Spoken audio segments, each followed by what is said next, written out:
καλωσορίσουμε στο νησί μας τον κύριο Κωνσταντίνο Γιαννόπουλο, πρόεδρο του Χαμόγελου του Παιδιού. Σύντομα, ο οργανισμός το Χαμόγελο του Παιδιού κλείνει 20 έτη.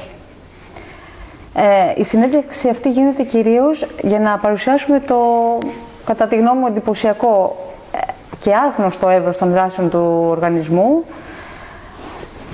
που αυτό οφείλεται όλο σε εσάς. Θα προσπαθήσω να μην αναφέρομαι σε εσάς συνέχεια, γιατί ξέρω δεν το θέλετε, ναι. Ενδεικτικά να αναφέρω ότι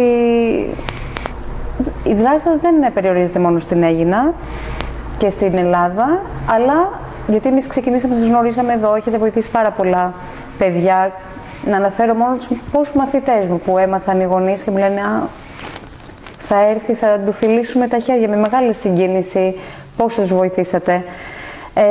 Παρ' όλα αυτά, η δράση του Χαμόγελου του Παιδιού έχει ξεπεράσει τα γεωγραφικά μας σύνορα. Τι έχετε να μας πείτε? Έχω να σας πω ότι ένα μικρό παιδί πριν από 19 στα 20 χρόνια τώρα, όπως είπατε, κατάφερε να περάσει ένα μήνυμα στην ελληνική κοινωνία. Πρώτα στη στενή οικογένειά του και μετά σε μια οικογένεια που δημιούργησε ο ίδιος. Άρα ξεκίνησαν από το όραμα και την ιδέα του Ανδρέα, του γιού μου. Η ιδέα ξεκίνησε στα μικρά επίπεδα, αλλά επεκτάθηκε. Και το ότι γίνεται πολλή δουλειά γιατί πρέπει να, όσοι είμαστε και εμπνέουμε τους άλλους ανθρώπους, γιατί δεν είμαι πλέον μόνο εγώ, είναι τόσοι άνθρωποι κοντά στο Χαμόγελο, και είναι και οι εργαζόμενοι και είναι και οι εθελοντές, όλοι αυτοί, ο καθένας δίνει την καθημερινή του μάχη για την ουσιαστική και αποτελεσματική αντιμετώπιση του προβλήματος ενός παιδιού. Και όχι μόνο προβλήματος, αλλά και πρόληψη κλπ. Έτσι λοιπόν, δικαιολογώντας αυτό που είπατε και εξηγώντας αυτό που είπατε, αυτό αναγνωρίστηκε από τον κόσμο, μας αγάπησε ο κόσμος, μας λάτρεψε ο κόσμος, αλλά το αναγνώρισαν οι διεθνείς οργανισμοί, οι διεθνείς φορείς. Έτσι λοιπόν, το Χαμόγελο πήρε εμπειρία και γνώση από τους διεθνείς οργανισμούς και τώρα δίνει πλέον. Γιατί έφτασε σε ένα επίπεδο που παίρνεις και δίνεις. Άρα, το να είμαστε στα Ηνωμένα Έθνη με ειδικό συμβουλευτικό καθεστώς και σε τόσους άλλους οργανισμούς δεν είναι τυχαίο και δεν είναι κάτι που απλώς από γνωριμίες γίνεται. Είναι ουσιαστικό και καθημερινό και μας έχει δώσει τη δυνατότητα να μπορούμε να κινήσουμε πολλά νήματα και να μπορέσουμε να σώσουμε πολλές καταστάσεις. Βέβαια. Ο Σύλλογος λειτουργεί 13 σπίτια. Άρα παρέχει στέγη και φροντίδα, από όσο γνωρίζω, σε περίπου 350 παιδιά. Η οικονομική κρίση δεν θα μπορούσε να αφήσει ανέπαφο το Χαμόγελο του Παιδιού. Πριν από λίγο καιρό λαμβάναμε μηνύματα ότι θα μπει σε εισαγωγικά λουκέτο στο Χαμόγελο. Τι συνέβη, μειώθηκαν οι πόροι, οι υποστηρικτές, ή ήταν λόγω του Υπουργείου Παιδείας μια απόφαση? Όχι, δεν έχει καμία σχέση. Όχι. Το Χαμόγελο δεν το επιδοτούσε κανένας κρατικός φορέας. Ναι. Τότε που δεν υπήρχε κρίση και τώρα που υπάρχει κρίση. Όπως κάθε οικογένεια έχει πρόβλημα οικονομικό όταν ξεκίνησε η κρίση, έτσι και το Χαμόγελο για να κρατήσει τις υπηρεσίες του είχε πρόβλημα οικονομικό. Γιατί όταν στηρίζεις πολλά παιδιά έχει πρόβλημα οικονομικό. Όταν όμως, πρέπει να διευκρινίσω αυτό, τα διοικητικά έξοδα είναι μόλις 11% και ότι χρήματα πηγαίνουν άμεσα και έμεσα στα προβλήματα, τα θέματα των παιδιών. Έτσι λοιπόν, αντιμετώπισε το πρόβλημα, επικοινωνήσαμε με τον κόσμο, γιατί έχω μια υγιή και καθημερινή σχέση με τον κόσμο, και είπαν όχι, δεν αφήσουμε το Χαμόγελο να πέσει. Ενώ η δράση του να κλείσουν, το λουκέτο ήταν υπερβολή των δημοσιογράφων μέσα στα πλαίσια της καλοπροαίρετης βέβαια διαδικασίας. Εγώ το παρακολουθούσα τότε. Αλλά ουσιαστικά όμως η κινητοποίηση του κόσμου μας έδειξε, όχι μας βοήθησε να σταθούν οι υπηρεσίες μας, γιατί η αγωνία μας δεν είναι να κάνουμε κάποια πράξη που να φαίνεται.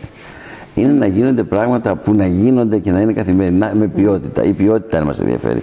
Η ποιότητα και μακριά από αυτό την έλλειψη αντιμετώπισης των οικογενειών και των παιδιών και ουσιαστικά τη δυνατότητα να κρατήσεις την εξωπρέπειά τους. Μακριά από έκθεση σε μια τέτοια διαδικασία. Έτσι λοιπόν ο κόσμος όχι μόνο μας βοήθησε και μας στήριξε την εποχή εκείνη, πριν από 12 ουσιαστικά, αλλά μας έδωσε να κάνουμε και άλλες δυνατότητες. Για να επεκτείνουμε τις δράσεις μας βάσει σε αυτά που κάναμε για τα σπίτια, τα 13-14 σπίτια όπως λέτε, δεν είναι η μόνη μας δράση, είναι μια ουσιαστική δράση και αυτή φαίνεται γιατί βλέπεις τα παιδιά να ζουν, να μεγαλώνουν, να πηγαίνουν στο πανεπιστήμιο, να σπουδάζουν κλπ. Αλλά πίσω από αυτό κρύβονται και άλλες δράσεις πάρα πολλές. Εκεί λοιπόν φτάσαμε στο τώρα, όπου το τώρα είναι να έχουμε στηρίξει πέρσι μάλιστα 82.000 παιδιά.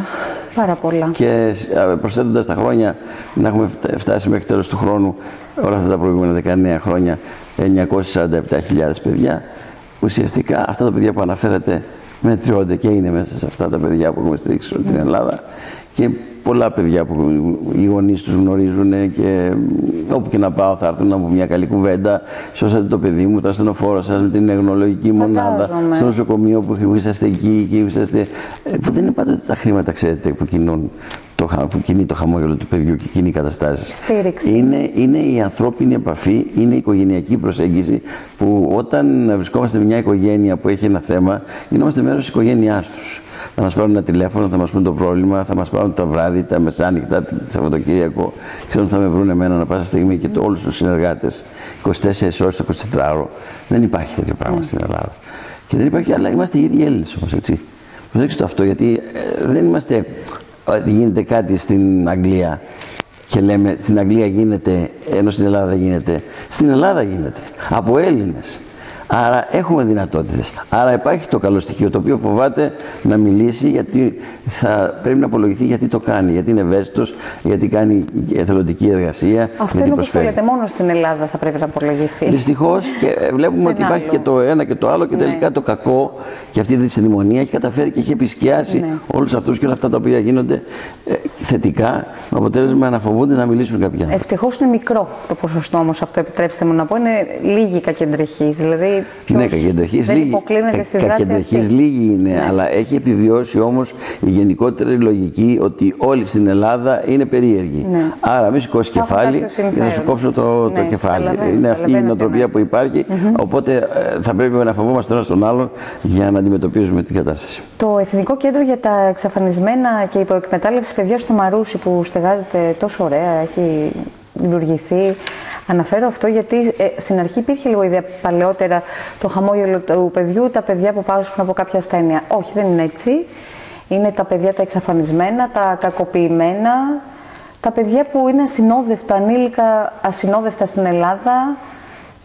Εγώ ξέρω πάρα πολλές δράσεις. Θέλετε να μας μιλήσετε σε αυτό, να ενημερωθεί ο κόσμος. Να το κάνουμε πιο απλό, γιατί ο κόσμος ακούει αυτά που είναι στο μεσό του ενδιαφέρον του. Όποιο παιδί βρίσκεται σε κίνδυνο, το χαμόγελο του παιδιού είναι κοντά του. Γιατί είναι παιδί που είναι μέσα στην οικογένεια, που εμείς κρατάμε την οικογένεια και την προστατεύουμε σαν κόριο οφθαλμού, γιατί η οικογένεια είναι ό,τι καλύτερο υπάρχει ένα παιδί.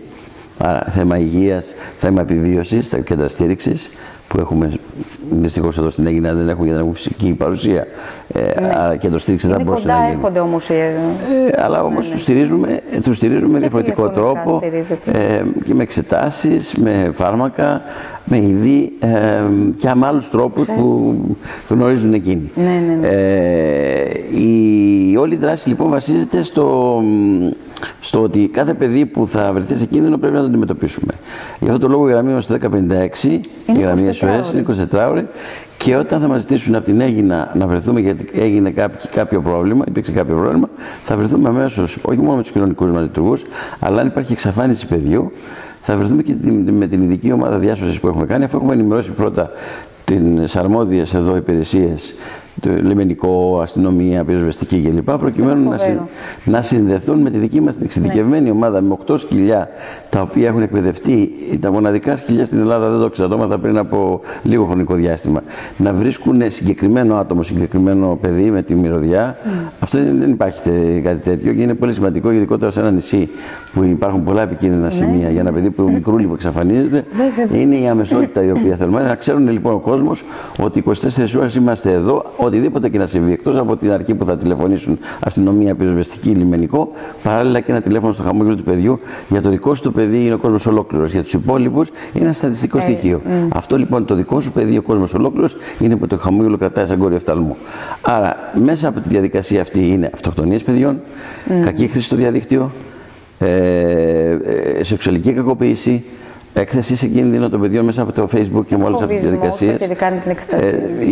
Η άλλη προσπάθεια που έχει γίνει, η οποία δεν είναι απλή προσπάθεια και 10 χρόνια.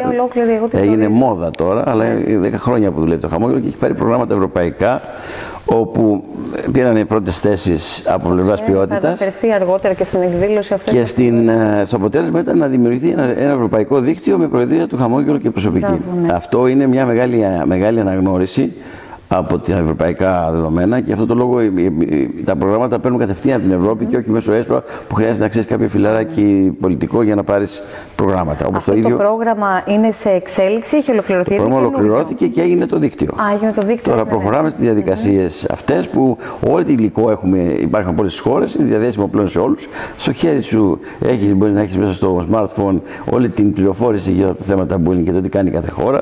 Σε κάθε χώρα υπάρχουν οι φορείς οι οποίοι, σαν το χαμόγελο του παιδιού, που συνεργαζόμαστε, έχουμε διοικητικά συμβούλια κλπ. Και από την άλλη μεριά έχουμε και εργαλεία για τους εκπαιδευτικούς. Έχουμε λοιπόν το άλλο τμήμα μας, το οποίο είναι τα σχολεία, το οποίο έχει διαδραστική επικοινωνία, νομίζω έχουν έρθει αρκετές φορές και στην Αίγινα. Έχει επικοινωνία με την πρωτοβάθμια και δευτεροβάθμια. Έχουμε σύμφωνο συνεργασίας και με το Υπουργείο Παιδείας, όπως και με το Υπουργείο Υγείας και το Υπουργείο. Η ειδική εκπαίδευση. Δεν είναι μόνο η ειδική εκπαίδευση, είναι άνθρωποι που μπορούν να επικοινωνήσουν διαδραστικά με τα παιδιά. Τελείωσαν οι εποχές που μιλάς σηκώνοντας το δάχτυλο κλπ. Και ανάλογα την ηλικία, μιλάμε με τον Καραγκιόζη, μιλάμε με το Κοκλοθέατρο και μιλάμε με την με τα ειδικά συστήματα που έχουμε τεχνολογίας, χάρη στις εταιρείες πληροφορικής που μας το έχουν διαθέσει, όπως είναι ο Οδυσσέας, είναι μια τελίκα που ανοίγει, μπορεί να έρθει στην Αίγινα, χωράει, που ανοίγει και είναι επισκέψιμη από τα παιδιά των σχολείων, από τους εκπαιδευτικούς κλπ. Προκειμένου μέσα την τεχνολογία με δορυφορική σύνδεση και όλα αυτά, να μπορούν τα παιδιά και οι εκπαιδευτικοί και οι γονείς να εκπαιδεύονται. Μια καλή πρακτική που έχουμε κάνει. Τα παιδιά εκπαιδεύουν τους γονείς στην τεχνολογία και οι γονείς βρίσκουν την ευκαιρία να τα προστατεύσουν από την κακή χρήση της τεχνολογίας. Γιατί οι περισσότεροι δεν γνωρίζουν και δεν μπορούν να τα προστατεύσουν. Και είστε και ειδικός στα θέματα τεχνολογίας. Έχουμε τους ειδικούς, έχουμε συνεργασίες με όλες τις εταιρείες πληροφορικής και επικοινωνιών. Μας δίνουν εργαλεία ειδικά. Ξέρετε, έχει γίνει πάρα πολλή δουλειά που γίνεται εκ των ηνόντων. Δηλαδή, η χορηγία σε είδος είναι κάτι που το χαμόγελο έχει, το αυτοκίνητο, όλα αυτά που σας είπα κλπ. Αυτό όμως δεν είναι πλουσιότητα. Είναι νοικοκυριό, δουλειά 24 ώρες, άγχος, αγωνία και προσπάθεια να μην χαλάς χρήματα εκεί που δεν πρέπει. Όταν αυτή τη στιγμή πάσχουν τα παιδιά και θέλουν ινσουλίνη, δεν έχουν ασφάλεια και υπάρχει πρόβλημα, θα πρέπει να είμαστε εκεί. Θα πρέπει να είμαστε εκεί με το να πληρώσουμε και να βρούμε τους πόρους για να πληρώσουμε τις εξετάσεις κλπ. Για πλουσιότητα, έχετε δεχτεί κριτική ότι είστε πλούσιος οργανισμός? Κοιτάξτε, ένας κακέντρεχη νοοτροπία και όχι καλοπροαίρετη του κόσμου, γιατί ο κόσμος είναι αυτός που μας βοηθάει, είναι ότι δεν έχουν ανάγκη, έχουν αυτοκίνητα, έχουν σπίτια, έχουν εκείνο. Αυτά όμως για να λειτουργήσουν με ποιότητα. 24 ώρες χρειάζονται, για να πω ένα νούμερο, για να συνταράξω λίγο τον κόσμο, γιατί δεν το καταλαβαίνουν. 1,3 εκατομμύρια το μήνα. Τόσα πολλά. Το μήνα. Αυτά όμως δεν πάνε στις τσέπες και σε κάποιους τεμπέληδες στα γραφεία, γιατί το γραφείο, διοικητικά, τα οποία είναι λογιστήρια, είναι γραμματείες κλπ. Που πρέπει να έχουμε, είναι 11%. Το τονίζω 11%, ενώ άλλοι φορείς έχουν 85%. Πολύ λίγο 11% ποσοστό. Είναι πολύ λίγο και μας ζητούσαν να είναι και περισσότερο από την τράπεζα, τη Διεθνή Τράπεζα, γιατί μας πρότειναν να είναι και περισσότερο για να μπορεί να αντιμετωπιστεί. Ελεγχόμαστε από το Διεθνή Οργανισμό των Ελεκτών του Ernst & Young, ενώ πιστοποιούμεθα από την TUF Αυστρίας, προκειμένου όλα αυτά τα στοιχεία που φαίνονται και που παρουσιάζουμε να είναι πιστοποιημένα για να μην υπάρχουν κακοπροαίρετοι οι οποίοι. Είναι ένα πρότυπο, το λέω απλά γιατί όταν το συνειδητοποιήσαμε και βρεθήκαμε στα Ηνωμένα Έθνη μέσα στην Γενική Συνέλευση και αναλογίστηκα εγώ με το γιο μου ουσιαστικά, κοίταξε που βρέθηκε η ιδέα σου, είναι ότι απλά μας είπαν στην Ευρώπη ότι είναι ο μοναδικός οργανισμός στην Ευρώπη. Βρέθηκαμε στην Αμερική και μας είπαν είναι ο μοναδικός οργανισμός στον κόσμο που έχει τέτοια απόδοση με τόσες δράσεις και σε μέγεθος. Γιατί αυτή τη στιγμή είμαστε 435 επαγγελματίες και 6.500 εθελοντές από αυτούς 2.000. Σας θλίβει κάτι, εγώ τώρα αυτό εισπράττω, εδώ στην Ελλάδα Θεωρείτε ότι είστε περισσότερο αναγνωρισμένοι στο εξωτερικό, σας βοηθούν περισσότερο? Θεσμικά. Άτομά μας. Κοιτάξτε, να ξεχωρίσουμε το κράτος το απρόσωπο από ανθρώπους μέσα στο κράτος. Ναι. Έχουμε βρει πάρα πολλοί εξαιρετικούς ανθρώπους στην αστυνομία, στο λιμενικό, στην πυροσβεστική, στα νοσοκομεία, παντού. Γιατί συνεργαζόμαστε και αν δεν ήταν αυτοί δεν κάναμε τίποτα. Κοινωνικούς λειτουργούς με μεγάλη ευαισθησία κλπ. Όμως το απρόσωπο κράτος, αυτό το πολιτικό, το κομματικό, το πελατειακό, τόσα χρόνια μας είχε απέναντι. Δηλαδή μας έδινε βραβεία, αλλά ποτέ δεν μας ενίσχυσε παραβάζοντας φόρους, όχι μέσα σε εμάς μόνο, γενικότερα σε όλους τους φορείς που κάνουν καλή δουλειά. Αλλά ειδικότερα το χαμόγελο το οποίο έχει αυτή τη διάσταση σε όλη την Ελλάδα, έπρεπε να είναι περήφανοι. Έπρεπε να πούνε: ρε παιδιά, ελάτε εδώ, τι κάνετε? Σας ελέγχουμε, σας παρακολουθούμε, σας βγάζουμε ως προπρόσωπους στην κοινωνία, όπως και κάθε φορέα καλό που κάνει καλή δουλειά. Και δεν αφήνουμε αυτό το γενικό ημικιό, οι απατεώνες και όλα αυτά τα οποία υπάρχουν.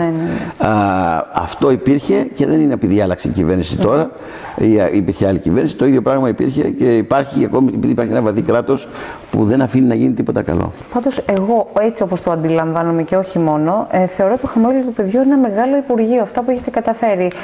Στην Αθήνα, δηλαδή, όποτε κυκλοφορώ και με προσπερνάει ένα όχημα του ΕΚΑΒ, το ασθενοφόρο. Όχι ασθενοφόρο. Α, δεν είναι το ΕΚΑΒ. Είναι το χαμόγελο κινητές μονάδες, οι οποίες με το προσωπικό τις εντάσσουμε για να έχουμε κλείσει από το ΕΚΑΒ. Α, γιατί είναι το σήμα. Είναι και του ΕΚΑΒ, γιατί πρέπει να σεβαστούμε το θεσμό. Βέβαια, γιατί. Αλλά είναι χρήματα του κόσμου.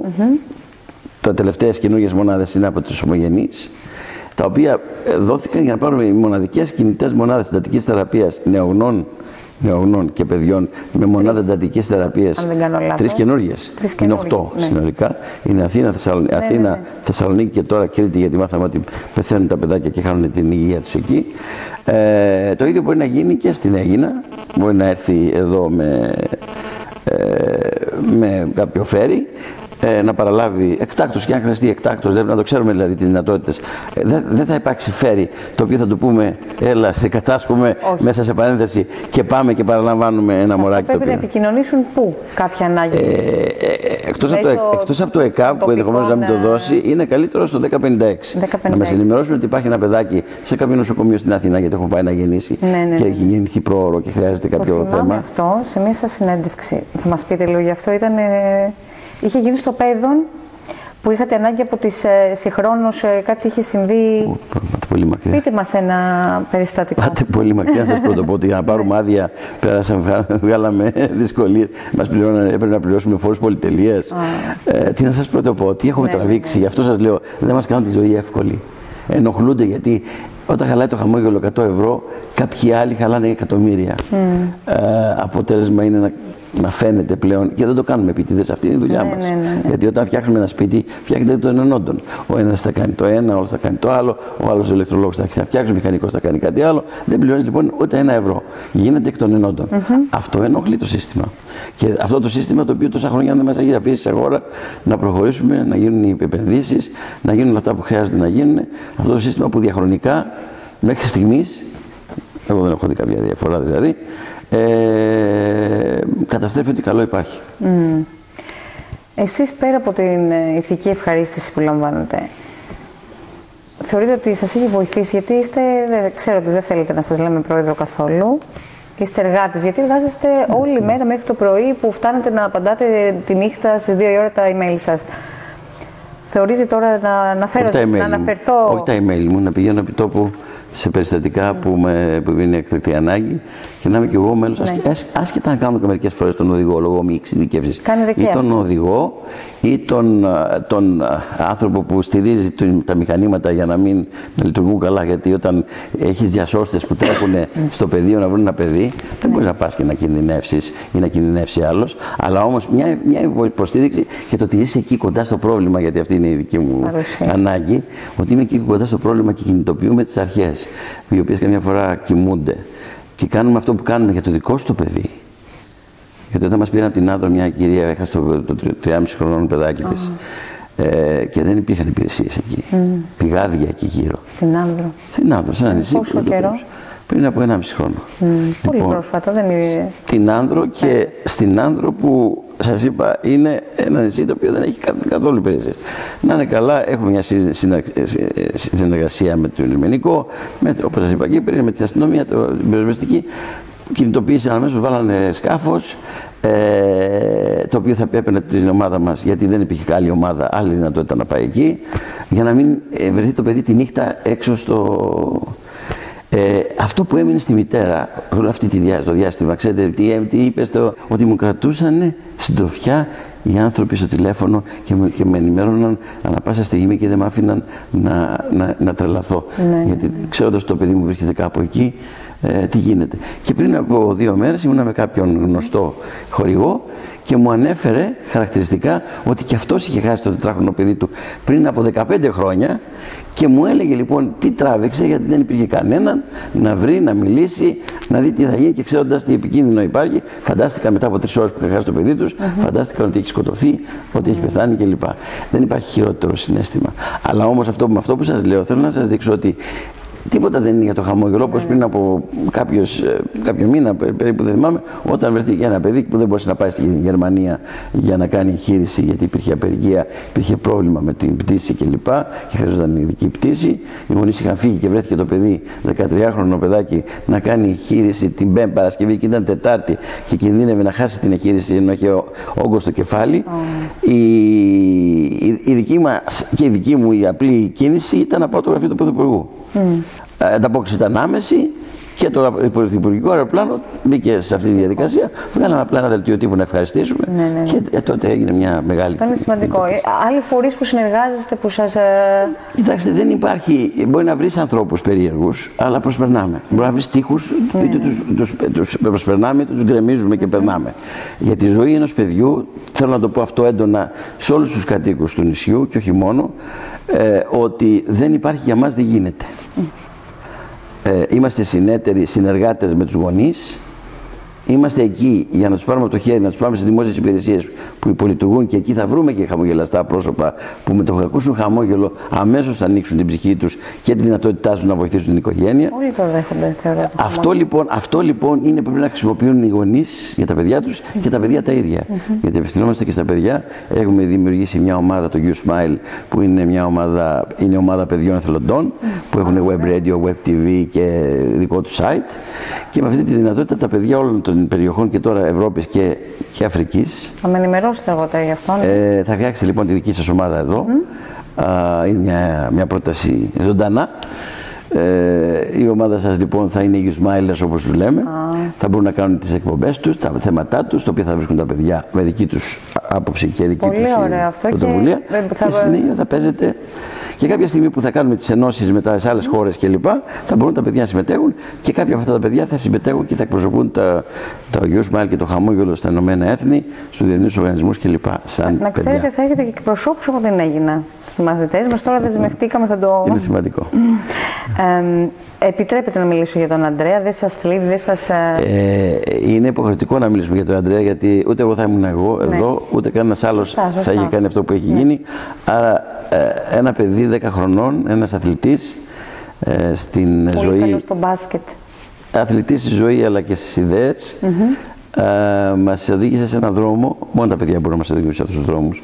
Εμείς χάνουμε το μπαλάκι μας καμιά φορά, χάνουμε το δρόμο μας. Γιατί με τα καθημερινότητα, όχι από κακό λόγο, από λόγους καθημερινότητας, επιβίωσης, από προσανατολισμού κλπ. Αυτό το παιδάκι λοιπόν κατάφερε, το 10χρονο, κατάφερε να μας οδηγήσει σε έναν δρόμο που είναι μοναδικός. Αλλά δεν είναι ιδιαίτερη. Κάθε φορά που ξεφεύγουμε στο χαμόγελο, διαβάζουμε και τους διαβάζω το ημερολόγιο. Το ημερολόγιο του είναι ανατριχιαστικό. Δηλαδή αποσπάσματα που θα διαβάσουμε αργότερα. Για να καταλάβουν ότι δεν μπορούμε να κάνουμε τίποτα άλλο εκτός από την ιδιωτελή ιδέα ενός παιδιού. Και όχι ο καθένας μας να έχει έπαρση νομίζοντας ότι είναι σπουδαίος και τρονός επειδή είναι αναγνωρίσιμο στον κόσμο. Ούτε εγώ θα μπορούσα ποτέ να το εξαργυρώσω αυτό σε πολιτική ή άλλη διαδικασία, γιατί θα ήταν μια προδοσία. Επιτρέψτε μου όμως να πω ότι κάνατε μεγάλο έργο. Οποιοσδήποτε πατέρας, σαφώς αν δεν υπήρχατε εσείς, δεν θα δημιουργούσατε, δεν θα πραγματοποιόταν ποτέ η επιθυμία του Αντρέα. Και δεν μπορούν να το καταφέρουν όλοι αυτό. Είναι θέμα, είναι πολλά τα θέματα. Και κάτι που πρέπει να πω εκτός από την. Εκπροσωπείται δυναμικά την ιδέα του, την επιθυμία του, έχει γίνει πραγματικότητα. Έτσι, αλλά υπάρχει εκτός από τη γνώση και τη δυνατότητα και την ψυχή και όλα αυτά που δίνονται. Είναι κάτι το οποίο δεν μπορώ να το εξηγήσω, αλλά δεν είναι ανθρώπινο αυτό που γίνεται, που έχει γίνει στο δεν είναι ανθρώπινη. Είναι κάτι το οποίο είναι παραπάνω από αυτό. Βέβαια. Δεν μπορώ να το εξηγήσω. Εγώ απλά πιστεύω σε κάποια πράγματα. Δεν είμαι όμως να βαθύνω τόσο πολύ, γιατί δεν μικρό το μυαλό μου να προχωράω σε τόσο βαθιά συμπεράσματα. Όχι, εννοώ σε τόσο βαθιά συμπεράσματα τα οποία δεν μπορεί να τα αποδείξεις. Αλλά μπορούμε να αποδείξουμε ότι ανά πάσα στιγμή στο χαμόγελο συμβαίνουν πράγματα τα οποία μας τρελαίνουν. Δεν μπορεί να συμβαίνουν ότι χρειάζεσαι αυτή τη στιγμή αυτό το συγκεκριμένο ποσό και να σου κοιτάξει το συγκεκριμένο ποσό για να δώσεις αυτή τη λύση. Δεν μπορεί να συμβαίνουν όλα αυτά που γίνονται με τόσα. Καθόμαστε και αναλογιζόμαστε με τη γυναίκα μου. Τι γίνεται, πώς έχει γίνει όλη αυτή η ιστορία. Πώς ανταποκρίνεται ο κόσμος, πώς κάθε μέρα καλύπτουμε τόσες χιλιάδες περιστατικά, τόσες χιλιάδες παιδιά και ανά πάσα στιγμή οτιδήποτε συμβεί στην Ελλάδα, το χαμόγελο θα είναι παρόν. Είναι κάτι που δεν αρχίζεις και έτσι. Εγώ προσωπικά τρελαίνομαι όταν το σκέφτομαι και όταν βλέπω αυτό το εύρος της καθημερινότητας και έχουμε την καθημερινό πρόγραμμα. Μα είναι απίστευτο και είναι και παντού. Πολλά περιστατικά σε διάφορες περιοχές και είναι αυτό που λέτε ότι ορισμένα είναι και περίεργα πώς έχουν βρει το σωστό δρόμο. Γίνονται κάποιες κινήσεις οι οποίες σου δίνουν, σε οδηγούν στη λύση από σεβασμό. Γιατί μας σέβονται. Δεν μας φοβούνται. Δεν βγαίνουμε, το προσέξτε ότι δεν βγαίνουμε να καταγγέλουμε, γιατί δεν είναι αυτή η αρχή μας. Επιλέξαμε μάλλον τους καλούς μέσα σε αυτή την κοινωνία και τους άλλους κάποιοι άλλοι θα τους δούνε. Εμείς δεν έχουμε χρόνο να ασχοληθούμε με τα θέματα. Και όταν καμιά φορά καταγγέλει το χαμόγελο γιατί πάει κάποιος σοβαρός λόγος, όπως διακριτικά το κάναμε για το θέμα της νομοθεσίας που πήγανε, μάλλον της υπουργικής απόφασης που εκλυνώνουν τα σπίτια, έτσι. Θελικά κάποιον καρκλοκένταυρο του βαθύ κράτους. Και προστασίας όμως παιδιών όπως το δικό. Όπως και το χαμόγελο και άλλων φορέων. Απλώς βγάλαν προδιαγραφές οι οποίες έκλειναν από. Αυτό άλλαξε ο νόμος, κάτι τελικά. Άλλαξε, την πήρε πίσω πριν μια εβδομάδα πριν τις εκλογές. Εκεί έπρεπε να ακροβατήσεις γιατί. Νομίζω είχε δεσμευτεί ο Γιώργος, ο κύριος Πατούλης θα βοηθούσε. Κοιτάξτε. Αν δεν κάναμε τις προσωπικές μας κινήσεις, όλα καλά είναι, όλες οι βοήθειες καλές είναι. Του κόσμου είναι η φωνή. Όχι η φωνή όμως να βγούμε στους δρόμους, δεν θα βγαίνουμε στους δρόμους, αλλά η φωνή ότι επηρεάζονται. Και μια εβδομάδα πριν, που ήταν προεκλογική περίοδος και θα έπρεπε να προσέξεις να μην φανεί ότι προωθείς ή προσπαθείς. Ναι, και ανασύρθηκε μια εβδομάδα Δευτέρα όταν κάναμε διαδικτυακή εκπομπή και είπαμε ότι σε λίγο θα ανακοινώσουμε την απόσυρση. Δεν το ξέραμε. Το φανταζόμαστε και τον προτρέπαμε έτσι να το κάνει ο Υπουργός. Ευτυχώς, γιατί θα κλείνανε και άλλα σπίτια έτσι. Θα κλείνανε και θα ανοίγαν. Θα ήταν μόνο τα κρατικά ιδρύματα τα οποία έχουν διαλυθεί και τα οποία λειτουργούν. Και μόνο το χαμόγελο, αλλά και άλλο φορέα. Ένα άλλο κεφάλαιο είναι τα ψυχιατρικά θέματα που βαραίνουν το ψυχικό κόσμο των παιδιών και εσείς αντιμετωπίζετε, έρχονται εσάς για βοήθεια, γιατί πρώτα υπήρχαν μόνο ιδιωτικά ιατρεία. Παρέχετε ψυχολόγους στην οικογένεια, έρχονται σε εσάς, έρχονται στο χαμόγελο. Καταρχάς, 24 ώρες μπορεί κάποιος, είτε παιδί, είτε γονιός, είτε μεγάλος, να τηλεφωνήσει, να πάρει τη συμβουλευτική τηλεφωνική βοήθεια. Ωραία. Υπάρχουν οι διάφοροι ψυχολόγοι σε όλη την Ελλάδα και στη γραμμή, οι οποίοι κάνουν αυτή την προσπάθεια. Και αν χρειαστεί κάνουν και επαφές κατευθείαν. Σε θέματα πολύ σοβαρά όπως η κακοποίηση, παιδιά θύματα ή συμμετέχονται σε bullying κλπ. Που έχουν υποστεί διάφορα θέματα, προβλήματα. Αυτό το καταγγείλουν, παίρνουν οι ίδιοι, λένε, το κάνουν επώνυμα, λένε παίρνει ένα παιδάκι, παίρνει η μαμά του. Ανώνυμα. Οι γείτονες για καταγγελίες. Αλλά τα παιδιά όμως που έχουν υποστεί και κάνουν την ερώτηση για να καταλάβουν κάποιοι τι γίνεται, δεν υπάρχει αυτή τη στιγμή πού θα βρει κάποιο παιδί που έχει κακοποιηθεί σεξουαλικά. Δεν είναι μόνο ότι κακοποιήθηκε από κάποιον τρίτον, και άλλο τόσο περισσότερο από τον πατέρα του, αλλά δεν έχει και πού να πάει να στραφεί για να σωθεί η ψυχική του ισορροπία. Και μπορεί να οδηγηθεί το παιδί στα κάγκελα και όλα. Είναι πολύ δύσκολο να βοηθήσει ένα τέτοιο παιδί. Δημιουργήσαμε λοιπόν, εκτός ότι κάποια παιδιά αυτά το έχουν πάρει κοντά μας, δημιουργήσαμε το κέντρο ημέρα στο σπίτι του παιδιού, όπως το λέμε, στον ζωγράφο, που με μια πολυεπιστημονική ομάδα, υπό την επιστημονική διεύθυνση του κυρίου Νικολαίδη, που είναι στο Ινστιτούτο Υγείας, με ψυχιάτρους, με παιδοψυχιάτρους, παιδοψυχολόγους, κοινωνικούς λειτουργούς, ειδικούς παιδαγωγούς, εργοθεραπευτές. Μου είπατε σε ζωγράφου, ένα κτίριο, το οποίο έχει αυτό ακριβώς το ρόλο. Το μοναδικό στην Ελλάδα, πρέπει να σας πω. Και φυσικά οι υπηρεσίες του είναι δωρεάν. Είναι δωρεάν. Δεν υπάρχει το χαμόγελο καμιά υπηρεσία που να πληρώνεται. Έστω και αν έχει ασφάλεια το παιδί. Είναι κάποια πράγματα που αν υπάρχει ανάγκη θα πρέπει να το εξυπηρετήσουμε. Άρα λοιπόν σε αυτούς τους τομείς, επειδή δυστυχώς η ψυχιατρική στην Ελλάδα έχει καταρρεύσει, ειδικότερα των παιδιών, δεν υπάρχει τίποτα, ένα τηλέφωνο και να βρίσκουμε τρόπους που να πάνε και τι να κάνουν, έστω και να παραπέμπουμε. Γιατί δεν είναι δυνατόν κάποιος να πληρώνει χρήματα για το αυτονόητο που είναι η ψυχική ισορροπία ενός παιδιού. Ναι. Και οι γονείς. Φυσικά τα παιδιά στήριξη. Είναι μέρος της συνολικής, αυτό που σας έλεγα πριν, δεν είναι μόνο τα παιδιά, είναι και οι γονείς και οι φροντιστές. Αυτό που λέει έτσι πώς λέγονται. Εγώ φαντάζομαι δηλαδή, σαν μαμά να μιλήσω, ότι θα χρειαζόμουν πολύ βοήθεια εγώ για να βοηθήσω. Και υπάρχουν τα απλά πράγματα που πρέπει τα παιδιά να μάθουν, που είναι να προστατεύουν τον εαυτό τους από τους πάσης υποψίας κυρίους. Μεγάλο κεφάλαιο και αυτό. Το πιο μεγάλο αυτή τη στιγμή στην Ελλάδα. Αυτό, η κακοποίηση. Η παρενόχληση και κακοποίηση παιδιών. Όλοι έχουμε περάσει και γνωρίζουμε πρόσωπα και πράγματα. Βέβαια, ναι. Έτσι, αλλά τώρα τα πράγματα έχουν αγριέψει πάρα πολύ. Και έχουν αγριέψει τόσο πολύ που μας έχει τρομάξει. Ναι. Δεν θέλουμε να τρομάξουμε, αλλά για να μην τρομάξουμε. Έχετε πολλά περιστατικά στην Αθήνα. Έχουμε πάρα πολλά περιστατικά σε όλη την Ελλάδα. Σε όλη την Ελλάδα. Και υπάρχουν πολλά περιστατικά όπου και να βρεθείτε. Ναι. Και σίγουρα υπάρχουν πολλά περιστατικά και εδώ. Δεν υπάρχει περιοχή. Εγώ τώρα με τη ρομαντική μου άποψη νομίζω ότι εδώ εμείς δεν έχουμε τόσα περιστατικά. Ίσως δεν γνωρίζουμε. Δεν υπάρχει περιοχή για να μην. Όχι εξαφανισμένα. Μιλάμε για τα παιδιά που παρενοχλούνται σεξουαλικά. Για αυτά τα παιδιά που είναι μετά. Περισσότερα αυτά δηλαδή. Αυτά έχουν αυτή τη στιγμή, αν δείτε, συλλήψεις είναι πολλές, αλλά λίγες μπροστά στο πραγματικό πρόβλημα. Γιατί γνωρίζουμε καθημερινά τι συμβαίνει. Και όμως οι καταγγελίες δεν είναι ανάλογες του προβλήματος. Και αυτό μας τρομάζει. Κακοποίηση σωματική, κακοποίηση ηλεκτρική, παραμέληση, όχι φτώχεια. Παραμέληση. Άλλο φτώχεια, γιατί τη φτώχεια τη στηρίζουμε με τον άλλο τρόπο. Την οικογένεια την κρατάμε ζωντανή. Και μάλιστα έχουμε δημιουργήσει και σπίτια μερίσιας φροντίδας που τα παιδιά δεν τα παίρνει ο εισαγγελέας από την οικογένεια που είναι σε κρίση, αλλά αγαπάει τα παιδιά της. Έρχονται μόνο ήμερα, όλη μέρα, στηρίζουμε και το παιδί και τους γονείς που έχουν μείνει σε κρίση και προσπαθούμε να σταθούν στα πόδια. Και αυτό σημαντικό. Ναι. Για να κλείσουμε, μην σας κουράσω άλλο. Εδώ να ξέρετε ότι το έχει αποδείξει ούτως ή άλλως, είναι πολύ δοτική, δηλαδή θα βοηθήσουν και θα το δείτε και στην απόψινή μας εκδήλωση αργότερα. Έχετε κάτι άλλο να μας πείτε εσείς, κάτι που θέλετε να μας ενημερώσετε που δεν ξέρουμε ενδεχομένως, να μας ενημερώσετε για κάποια νέα δράση του χαμόγελου? Είναι πολλά που θα πρέπει να περάσουν πολύ χρόνο και πιστεύω ότι ο καθένας που θέλει να ενημερωθεί μπορεί να το κάνει μέσα από τη σελίδα μας, μέσα από τις επικοινωνίες μας.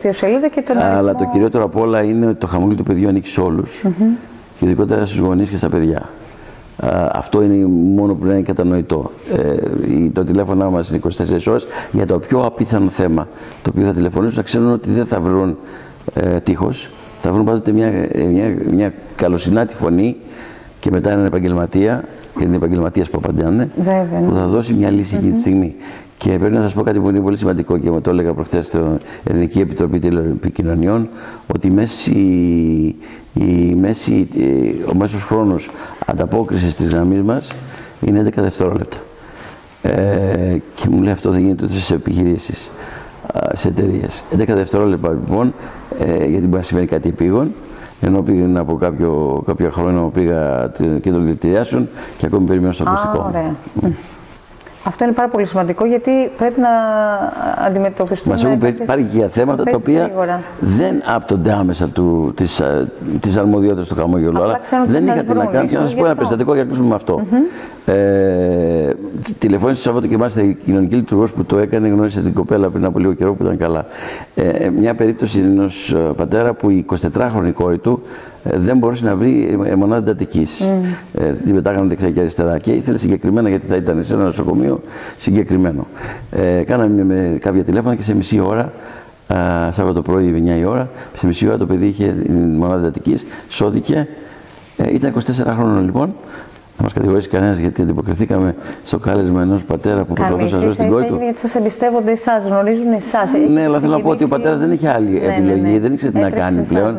Και πήρε το χαμόγελο, μια κοινωνική λειτουργό που ήταν ιδιαίτερα ευαίσθητη, με πήρε τηλέφωνο, μου λέει: συγγνώμη, σας ταράζω πρωί-πρωί, όπως γίνεται συνήθως, μέρα νύχτα, αλλά συμβαίνει αυτό και αυτό. Και φυσικά έκανα τα τηλέφωνά μου, πήρα όπως έπρεπε να πάρω.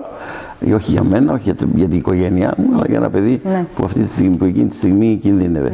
Και πριν από μερικές ημέρες με ενημέρωνε, γι' αυτό το αναφέρω τώρα, με ενημέρωνε η κοινωνική λειτουργός ότι την πήρε τηλέφωνο και την ευχαρίστησε γιατί βρίσκεται στη ζωή, γιατί είναι καλά. Συγχαρητήρια.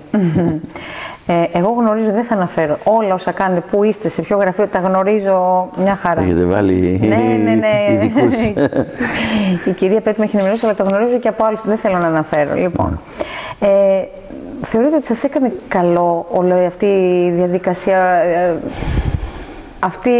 αυτό το έργο, ο χρόνος που περνάτε, είναι ίσως ένας... Κοιτάξτε, αν δεν ήταν αυτό το έργο που μου άφησε ο γιος μου, δεν θα ίσως να μην υπήρχε, γιατί εγώ μετά από κάποιους μήνες άρχισε να κλονίζεται η υγεία μου. Βέβαια, καταρχήν οπωσδήποτε θα έχει καταρρεύσει. Ναι, και αυτό μου έδωσε τη δυνατότητα να μπορέσω να πεισματώσω. Και έχω δουλέψει όσο δεν δούλεψα ποτέ, γιατί ήμουν επιχειρηματίας 2 εταιρεών, με πολλή δουλειά που έπρεπε να κάνω, αλλά έχω δουλέψει τώρα όσο δεν έχω δουλέψει ποτέ στη ζωή μου. Και αυτό το χαίρομαι, γιατί παρόλο την ηλικία που περνάει σιγά σιγά, αισθάνομαι ότι η ανάγκη του και μάλιστα μου λένε κάτι. Πρέπει να σε ελέγξουμε, να δούμε τι παίρνεις, γιατί δεν τα καταφέρεις. Μα σας λένε όλοι οι εργάτες, εγώ όσους συνεργάτες μίλησα, εκπροσώπους. Ναι, μα δεν είναι. Αν κάποιος το χαμόγελο ή σε κάθε χαμόγελο το παίξει σπουδαίος και τρανός, εκεί να το αμφισβητήσουμε. Γιατί δεν είμαστε τίποτα άλλο εκτός από εργάτες στην υπηρεσία των παιδιών και των οικογενειών. Θα ήθελα για το τέλος να ευχαριστήσω το ξενοδοχείο Κυριάκος Κλόνος για την παραχώρηση του χώρου, για τη συνέντευξη. Να σας ευχαριστήσουμε και εσάς. Να είστε καλά. Ευχαριστούμε πολύ για όλη την προσπάθεια και την κινητοποίηση.